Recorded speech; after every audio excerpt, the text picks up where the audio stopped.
मित्रांनो नमस्कार। काल शरद पवार आपल्या भाषणामध्ये म्हणाले की आज मला संयुक्त महाराष्ट्राचे जे आंदोलन 1960 मध्ये झालेलं होतं त्या आंदोलनाची मला आज आठवण आली। ते आपल्या भाषणामध्ये पुढे म्हणाले की ज्या प्रकारचं वातावरण आज संपूर्ण महाराष्ट्रामध्ये आहे आणि ज्या प्रकारचं वातावरण 1960 मध्ये मुंबईमध्ये निर्माण झालेलं होतं त्याच प्रकारचं वातावरण आज संपूर्ण महाराष्ट्रभर आणि मुंबईमध्ये खास करून आहे। आणि त्यांनी सांगितलं की ज्या प्रकारचा प्रतिसाद आज महाराष्ट्रातील नागरिकांनी या ठिकाणी हा जो मोर्चा महाविकास आघाडीने आयोजित केलेला होता त्या मोर्चाला ज्या प्रकारचा प्रतिसाद आज नागरिकांनी दिलेला आहे आणि ज्या प्रकारचा राग त्यांनी आपला व्यक्त केलेला आहे त्यावरून एक गोष्ट सिद्ध होत आहे की महाराष्ट्रामधील जी जनता आहे किंवा जे नागरिक आहेत ते जो मत चोरी आहे याच्या विरोधात आहेत आणि त्या ठिकाणी त्यांनी आपला राग व्यक्त करण्यासाठी इतका प्रचंड संख्येने ते आज मुंबईमध्ये आलेले आहेत। आणि अशाच प्रकारचा राग 1960 मध्ये नागरिकांनी व्यक्त केलेला होता। त्यांनी त्या ठिकाणी हे जे संयुक्त महाराष्ट्राचे जे आंदोलन आहे त्याविषयी त्यांनी आठवण करून दिली। त्यासाठी थोडक्यामध्ये आपण समजून घेतलं पाहिजे, कारण जे नवीन आजकालचे जे तरुण आहेत त्यांना हे माहिती असलं पाहिजे की संयुक्त महाराष्ट्र हा काय होता किंवा ते आंदोलन कशा प्रकारचं होतं। आणि म्हणून त्यासाठी थोडक्यामध्ये त्यांना जर सांगायचं असेल तर आपण एक गोष्ट सांगू शकतो की 1947 15 ऑगस्ट 1947ला आपला देश स्वतंत्र झाल्यानंतर जे केंद्र सरकार आहे ते एक सरकार होतं आणि प्रत्येक राज्यामध्ये ज्या प्रकारचे आज राज्य आहेत त्या प्रकारचे राज्य त्यावेळेस नव्हते, परंतु काही प्रदेशानुसार 2-3 राज्य मिळून 2-3 प्रदेश मिळून एक राज्याची स्थापना झालेली होती। आणि 1960च्या पूर्वी आपल्या महाराष्ट्रामध्ये महाराष्ट्र आणि गुजरात असे 2 जे प्रदेश आहेत त्या 2 प्रदेश मिळून एक सरकार जे बॉम्बे स्टेट ज्याला म्हटलं जायचं ते सरकार होतं। आणि त्यावेळेस इथे ज्यावेळेस केंद्र सरकारने अशी घोषणा केली की आपल्या देशामध्ये भाषावार प्रांत रचना होईल किंवा साऊथ इंडियामधून अशा प्रकारची मागणी मोठ्या प्रमाणावर जोर करायला लागली होती की भाषिक प्रांत रचना झाली पाहिजे आणि प्रत्येक भाषेनुसार राज्य बनलं पाहिजे। आणि त्या प्रकारे साऊथ इंडियामध्ये काही राज्याची स्थापना झालेली होती की जे भाषेवर आधारित होती। आणि म्हणून महाराष्ट्रामध्ये सुद्धा एक आंदोलन सुरू केलं की महाराष्ट्र राज्य जे आहे ते मराठी भाषिक राज्य आहे, मराठी लोकांचे राज्य आहे। आणि म्हणून हे जे गुजरात आणि महाराष्ट्र असे जे 2 राज्य एकत्र आहेत ते वेगळे केले जावेत।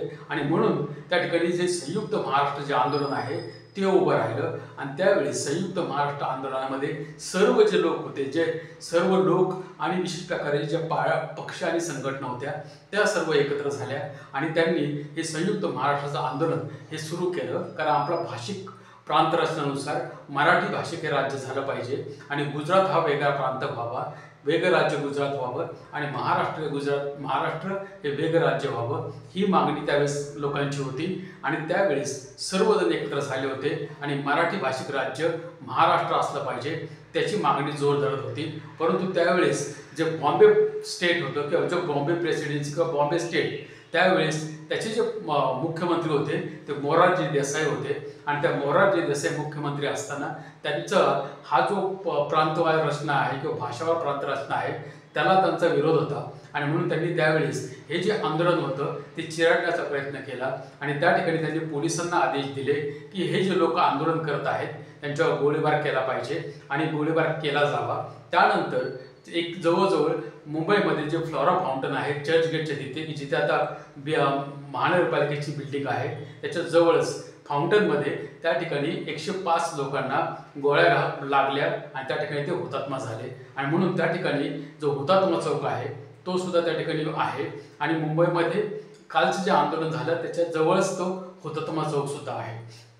त्यासाठी त्याच्यानंतर 1960 मध्ये हा जो विरोध होता तो प्रचंड प्रमाणावर वाढला आणि त्यानंतर पुढे जाऊन 1 मे 1960 मध्ये महाराष्ट्र राज्याची स्थापना झाली आणि गुजरात हे वेगळं राज्य झालं। मोरारजी देसाई यांचं म्हणणं होतं की हे जरी महाराष्ट्र हे मराठी भाषिकांचं आहे आणि गुजरातमध्ये गुजराती लोक आहेत तरी परंतु मुंबई शहर जे आहे ते कॉस्मोपॉलिटन आहे आणि दोन्ही लोक एकत्रची संख्यामध्ये जास्त आहेत, त्याच्यामुळं ते वेगळं होता कामा नये। तर मुंबई ही युनियन टेरिटरी केली जावी, परंतु त्या ठिकाणी जे पुढारी होते किंवा जे नेते होते त्यांनी हे सांगितलं की संयुक्त महाराष्ट्रामधील जे नेते त्या ठिकाणी लीड करत होते त्यांनी मात्र सांगितलं की नाही, मुंबईसह महाराष्ट्र झाला पाहिजे आणि संयुक्त महाराष्ट्र म्हणून त्याचं नाव आहे की मुंबईसह महाराष्ट्र हा आम्हाला मिळाला पाहिजे, कारण मुंबई ही मराठी लोकांची आहे.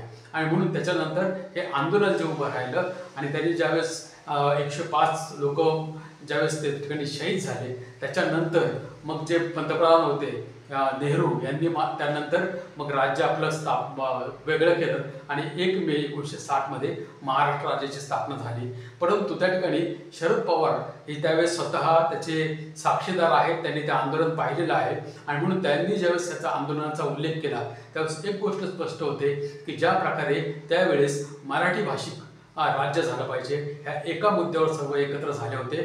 त्याचप्रमाणे आज ह्यावेळेस मतचोरी करून जे सरकार सत्तेमध्ये बसलेलं आहे त्याच्या विरोधामध्ये जो एल्गार केलेला आहे त्याच्या विरोधात हे सर्व पक्ष हे एकत्र आलेले आहेत, सर्व संघटना एकत्र आलेल्या आहेत आणि त्या प्रकारचं वातावरण सध्या संपूर्ण महाराष्ट्रामध्ये निर्माण झालेलं आहे.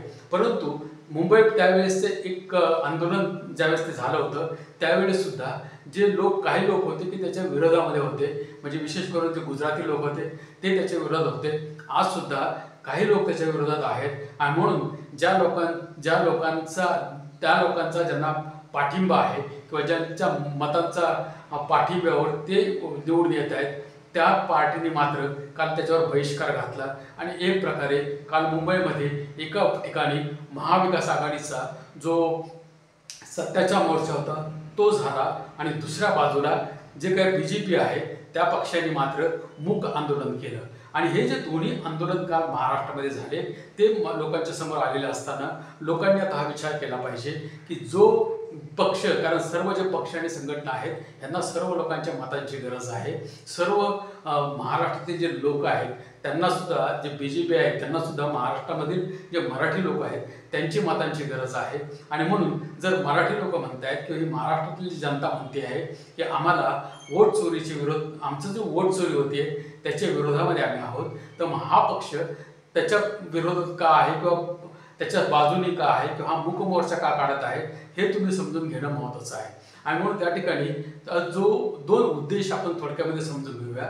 महाविकास आघाडीचा जो उद्देश होता आंदोलन करण्याचा तो हा होता की संपूर्ण महाराष्ट्रामध्ये मतांची चोरी होत आहे आणि मोठ्या प्रमाणात जे सरकार बसलेलं आहे हे सुद्धा मत चोरी करून बसलेलं आहे किंवा देशातलं जे सरकार बसलेलं आहे ते सुद्धा मत चोरी करून बसलेलं आहे. कारण तशा प्रकारचा खुलासे किंवा प्रेस कॉन्फरन्स विरोधी पक्षाचे जे लोकसभेचे नेते आहेत राहुल गांधी यांनी लोकसभेमध्ये सुद्धा आरोप केलेले आहेत आणि प्रात्यक्षिक घेऊन त्यांनी प्रेस कॉन्फरन्समध्ये सुद्धा हे सर्व खुलासे केलेले आहेत. परंतु जो निवडणूक आयोग आहे तो मात्र कुठलीही चौकशी न करता आता SIRच्या मागे लागून तो जे काही त्यांनी पाप केलेला आहे त्या पापावर पडदा टाकायच्या मागे लागलेला आहे. आणि महाराष्ट्रामध्ये सुद्धा ज्या निवडणुका किंवा ज्या प्रकारचं ऑब्जेक्शन त्यांनी घेतलेलं आहे किंवा ज्या प्रकारचा विरोध BJP वाले करत आहेत तो विरोध त्यांचा का आहे, म्हणजे ते दोन्ही बाजूने बोलत आहेत. एका बाजूने म्हणतायत कारण त्यांना माहिती आहे की लोक नाराज होता कामा नयेत किंवा महाराष्ट्रातील जी जनता आहे, महाराष्ट्रातील जे लोक आहेत त्यांच्यामध्ये आपल्या पार्टीविषयी निगेटिव्ह भावना जाता कामा नये किंवा निगेटिव्ह इमेज आपली क्रिएट होता कामा नये, म्हणून ते म्हणतात की ही ज्या मतदार याद्या आहेत ते शुद्ध झाले पाहिजेत, साफ झाल्या पाहिजेत. मतदारामध्ये जे बोगस मतदार आहेत ते काढले गेले पाहिजेत. जे दुबार मतं आहेत किंवा ज्या लोक मेलेले आहेत त्यांची नावं काढली पाहिजेत. आम्ही त्याला सपोर्ट करतोय. परंतु दुसऱ्या बाजूने मात्र ते म्हणतात की लोकसभेच्या वेळेस मात्र तुम्हाला EVM चालते, विधानसभेच्या वेळेस मात्र तुम्ही आम्हाला विरोध करताय, म्हणजे तुम्ही निवडून आले की तुम्ही काय बोलत नाही, आम्ही निवडून आलो की मात्र तुम्ही बोलताय. तर हे जे मुद्दे आहेत ना ह्याच्यावर आपण आता विचार करणारच आहोत. परंतु त्याही पलीकडे पहिल्यांदा हा जो महाविकास आघाडीचा उद्देश होता तो मतचोरी विरोधात होता आणि त्यांचा जो आक्षेप आहे तो निवडणूक आयोगाच्या कार्यावर आहे. आणि म्हणून ते म्हणतात की आम्हाला आम्ही ज्यांना मत देतोय त्यालाच ते मत मिळते की नाही ह्याची गॅरंटी आम्हाला पाहिजे. आणि हे ज्या मतदार याद्या आहेत ह्या बोगस मतदार याद्या ह्या शुद्ध झाल्या पाहिजेत, निर्दोष झाल्या पाहिजेत आणि ह्याच्यातले जे खरे मतदार आहेत त्यांनाच मतदानाचा अधिकार असला पाहिजे. बाकीची नावं कशामधून कॅन्सल झाले पाहिजे, डिलीट झाले पाहिजे. ही एक बाजू आहे. आता दुसरी बाजू आपण ती समजून घेऊया की जो विरोधी पक्ष आहे किंवा जे सत्ताधारी पक्ष आहे, विरोधी पक्ष नाही म्हणतात, सत्ताधारी पक्ष जो BJP आहे त्यांनी काल मुंबईमध्ये ज्यावेळेस हा सत्याचा मोर्चा चालू होता त्यावेळेस त्यांनी त्या ठिकाणी जाऊन जो मूक आंदोलन आहे ते करत होते. आता हे जे मूक आंदोलन त्यांनी त्या ठिकाणी केलं त्याचा उद्देश आपण समजून घेऊया. त्यांचं म्हणणं काय आहे ते सुद्धा आपण समजून घेऊया. त्यांचं जो काही अध्यक्ष आहेत BJPचे महाराष्ट्राचे, त्यांनी एक प्रेस कॉन्फरन्स घेतली आणि त्यांनी सांगितलं की हे जे मूक आंदोलन आहे हे आम्ही कशासाठी करत आहोत. त्यांचा एक क्लिअर कट त्यांनी सुद्धा 1-2 मुद्दे आहेत की जे आपण प्रत्येक निवडणुकीच्या वेळेस त्यांच्या ऐकतो, तेच मुद्दे त्यांनी परत मांडलेले आहेत.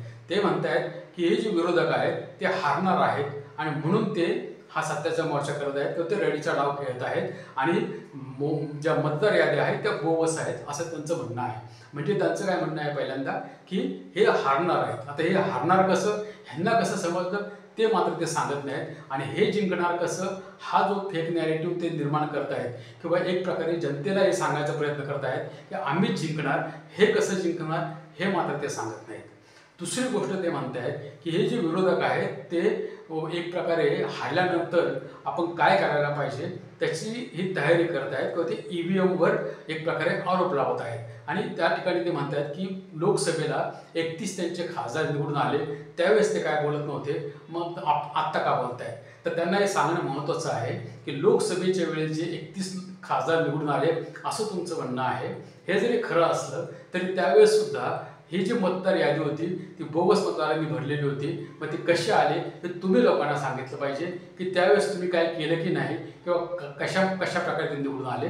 आणि दुसरी गोष्ट, बोगस मतदार हे 5 महिन्यामध्ये ज्यावेळेस लोकसभेची निवडणूक झाली आणि विधानसभेची निवडणूक झाली त्याच्यामधल्या 5 महिन्याच्या काळामध्ये हे 76 लाख जे ॲड झालेले आहेत, जो राहुल गांधींनी आरोप केलेला आहे किंवा जे राष्ट्रवादीने, शिवसेनेने आणि मनसेने जे आता पुरावे समोर आणलेले आहेत ते त्या 5 महिन्याच्या मधल्या गॅपमध्ये जे 76 लाख मतदार बोगस वाढले त्याच्याविषयीचा हा आरोप आहे की ही जी मतदार यादी आता जी वापरली जात आहे विधानसभेची ती आता स्थानिक स्वराज्य संस्थांसाठी त्याच्यामध्ये घोळ आहे. त्याच्यावर तुम्ही काय बोलायला द्या तर ते मात्र त्याच्यावर बोलायचं टाळत आहेत. ते मात्र सांगत नाहीत की ह्या 5 महिन्याचं जो मध्ये जे 76 लाख वाढले ते कसे काय वाढले ह्याचं उत्तर ते देत नाहीत. त्यावेळेस मात्र ते म्हणतात ते निवडणूक आयोग स्वायत्त आहे, निवडणूक आयोगाचं काम आहे, आम्हाला माहिती नाही. त्याच्यानंतर त्यांचं म्हणणं आहे की प्रत्येक निवडणूक आली की हे काही ना काही फेक नेरेटिव्ह तयार करतात आणि विशेष प्रकारे त्यांचं जो म्हणणं आहे ही जी EVM आहे त्याच्यावर हे यांचं विनाकारणच आक्षेप आहे. EVMमध्ये काहीही दोष नाही. आता EVMमध्ये त्यांनी दोष आहे किंवा नाही हे सर्टिफिकेट BJPने द्यायचं गरज नाही, कारण तो जो आरोप आहे तो निवडणूक आयोग जो आहे त्याच्यावर आहे आणि निवडणूक आयोगाने याचं उत्तर दिलं पाहिजे की त्यांचे जे निवडणूक आहेत ते योग्य आहेत किंवा त्याच्यामध्ये काही सेटिंग आहे किंवा काही प्रोग्राम आहे ह्याच्याविषयी त्यांनी सांगितलं पाहिजे निवडणूक आयोगाचा. तर BJPचे जे प्रवक्ते आहेत ते सांगतात की 2017-18मध्ये ह्याला निवडणूक आयोगाने ह्या ज्या मशीन आहेत ह्या मशीन त्या ठिकाणी लोकांपुढे ठेवल्या होत्या. सर्व पक्षांना बोलवलं होतं की तुम्ही ह्या ज्या मशीन आहेत ह्या तुमच्यापुढे आम्ही ठेवतो, तुम्ही लांब उभं राहायचं, कुठेही हात लावायचा नाही, आम्ही त्या मशीन तुम्हाला खोलून दाखवणार नाही, परंतु तुम्ही ते हॅक करून दाखवायच्या. आता जर त्याच्यामध्ये सॉफ्टवेअर असेल किंवा जर सेन्सर असेल तर तुम्ही लांबून हॅक कसं करणार, शक्यच नाही. आणि म्हणून कोणीही तसं ते चॅलेंज त्यांनी सांगितलं होतं की आमच्या हातामध्ये मशीन द्या, मग आम्ही तुम्हाला ह्याच्यात काय आहे ते दाखवतो. निवडणूक आयोगाने त्यास मान्य केलं नाही आणि आता हे जे BJPचे प्रवक्ते आहेत ते प्रेस कॉन्फरन्स घेऊन सांगतात की त्यावेळेस मात्र तुम्हाला निवडणूक आयोगाने सांगितलं होतं की मशीन हॅक करून दाखवा, तुम्ही करून दाखवली नाही. म्हणजे थोडक्यामध्ये काय झाले की हे जे निवडणूक आयोग आहे त्याचे हे प्रवक्ते झालेले आहेत आणि हे जे मूक मोर्चा काढत आहेत यांना आता खरंच मुकं राहायची गरज आलेली आहे, कारण ह्यांच्याकडे दुसरं काय उत्तरच नाही आहे. साधा प्रश्न आहे, तुम्ही जर म्हणताय ना आम्हाला 51% मतं पाडणार, आम्हीच जिंकणार, तर मग तुम्ही बॅलेट पेपरवर निवडणुका घ्या ना. तुम्ही म्हणा ना की संपूर्ण महाराष्ट्रातली जनता किंवा देशातली जनता हे आमच्या पाठीमागे आहे, कारण आम्ही प्रचंड विकास कामं केलेली आहेत आणि त्यामुळं जनता आमच्या बाजूने आहे. त्यामुळं तुम्ही जे काय बोगस मतदाराची याद्याचा आरोप करत आहात आमची सुद्धा तयारी आहे. आम्ही सुद्धा सांगतो निवडणूक आयोगाला की मग की 6 महिने वाजून 5 वर्ष निवडणुका झाल्या नाही, अजून 2-4 महिने नाही झाल्या चालेल, 1 वर्ष नाही होऊ द्या, पण सर्व निवडणुका साफ घ्या आणि बॅलेट पेपरवर निवडणुका होऊ द्या. मग जो जिंकत तो जिंकत असं तुम्ही का म्हणत नाही. तुम्ही हे का सांगताय की ह्या वेळेस तुम्ही जिंकला, ह्या वेळेस आम्ही हारलो, ह्या वेळेस तुम्हाला मत मिळाले, ह्या वेळेस तुम्ही गवासला? हे जे काय प्रकार आहेत ना, ह्याच्यामुळंच काय झाले माहिती आहे का, की सर्वात महत्त्वाची गोष्ट समजून घ्या की BJP 2014 पूर्वी किती राज्यामध्ये होती आणि आज 2025मध्ये किती राज्यामध्ये आहे. ह्याचा जर तुम्ही विचार केला तर तुम्हाला समजेल की या मागच्या 10-11 वर्षामध्ये नक्की काय झालेलं आहे. BJP मला वाटतं 2014मध्ये 5 राज्यामध्ये होती आणि आज जवळजवळ 20 ते 22 राज्यांमध्ये आहे.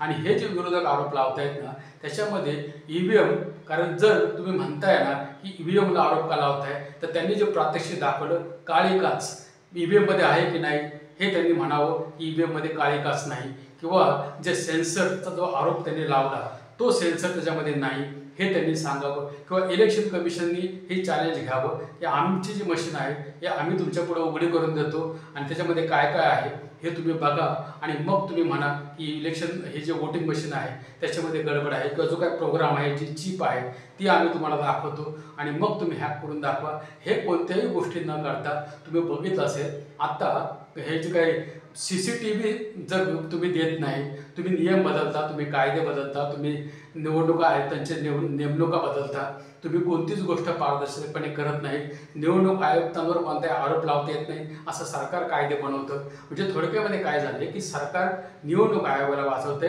आणि निवडणूक आयोग सरकारला सत्तेमध्ये बसवते. अशा प्रकारची एक युती आहे का काय हा शंका आता लोकांच्या मनामध्ये निर्माण झालेली आहे. आणि म्हणून एका ठिकाणी फक्त हा महाविकास आघाडीचं म्हणणं एक साधं सोपं आहे की स्थानिक स्वराज्य संस्थांच्या निवडणुका ह्या योग्य व्हाव्यात आणि ज्याला लोकांना ठरवू द्या की कोण जिंकल, लोकांना कोणाला जिंकवायचं आहे त्यांना जिंकू द्या, हा लोकांचा अधिकार आहे सरकार निवडण्याचा. परंतु BJP वाले म्हणतायत की तो अधिकार हा आमचा आहे, किंवा आम्हाला 2047 पर्यंत सत्तेत राहायचं आहे आणि आम्हीच विकास करणार, तुम्ही विकास करायचा नाही. हा काय प्रकार आहे हे मात्र आता लोकांनी विचारलं पाहिजे. आणि म्हणून तुम्ही मूक आंदोलन करताय काय किंवा काय करताय काय, तुम्ही एक साधी सोपी गोष्ट करत, तुम्ही सुद्धा पॉलिटिकल पार्टी आहे, तुम्ही सरकार नाही, सरकारमध्ये तुम्ही बसलाय ह्याचा अर्थ तुम्हाला कायमस्वरूपी बसवलेलं नाही.